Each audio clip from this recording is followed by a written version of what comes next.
Bonjour et bienvenue sur cette série de 30 vidéos où je réponds à vos questions. Surtout pensez à vous abonner pour être informé lors de la sortie de chaque vidéo. Bon visionnage!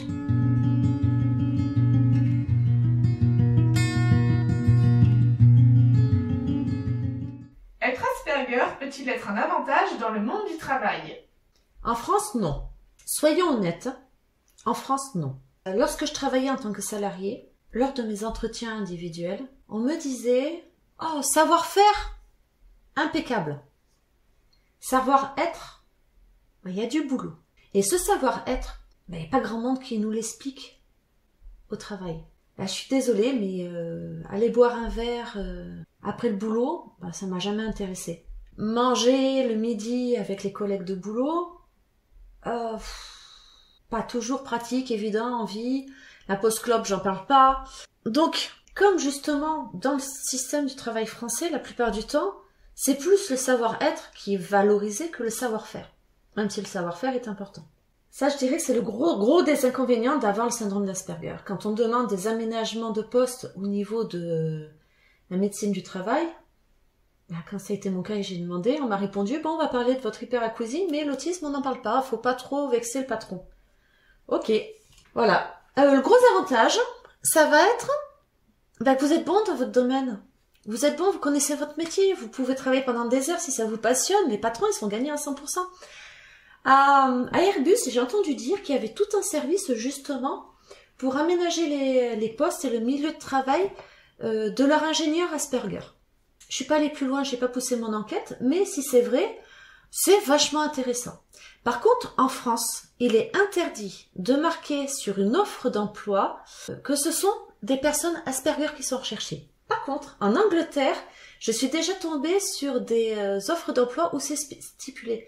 Parce que à ce moment-là, ces patrons-là, ils ont compris les avantages de nous embaucher.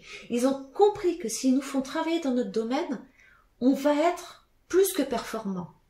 Ils ont compris que nous, on va pas se faire une pause clope. Ils ont compris que discuter autour de la machine à café, c'est pas forcément notre domaine, le domaine qui nous intéresse. Donc on va être là, à notre poste, et on va bosser.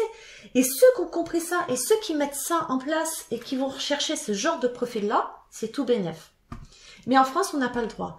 En France, l'intégration et le milieu social, et même, je dirais même, dommage. C'est dommage que ce soit ces critères-là, alors que nous avons, nous autistes, beaucoup de qualités, beaucoup de savoir-faire, mais qu'on dirait que y a un problème, on veut pas exploiter nos capacités.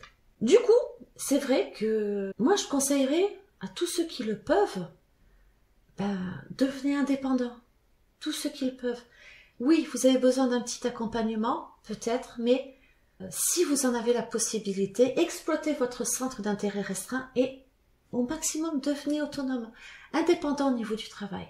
Après tout, quand on prend Mark Zuckerberg, je crois.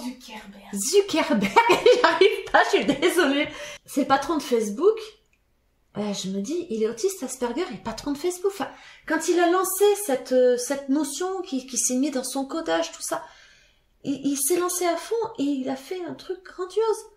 Et nous, quand on est passionné, on est capable de faire aussi des choses grandioses. Mais on nous a tellement répété, mais non, t'es nul, c'est pas comme ça, c'est pas comme ça. Ok, c'est pas comme ça, alors je vais faire comme moi. Comme moi, je l'ai décidé. Et quand on commence à faire les choses comme on l'a décidé, même dans le monde du travail, et qu'on sort de comment font tout le monde, des fois on arrive à faire des choses qui sont pas mal.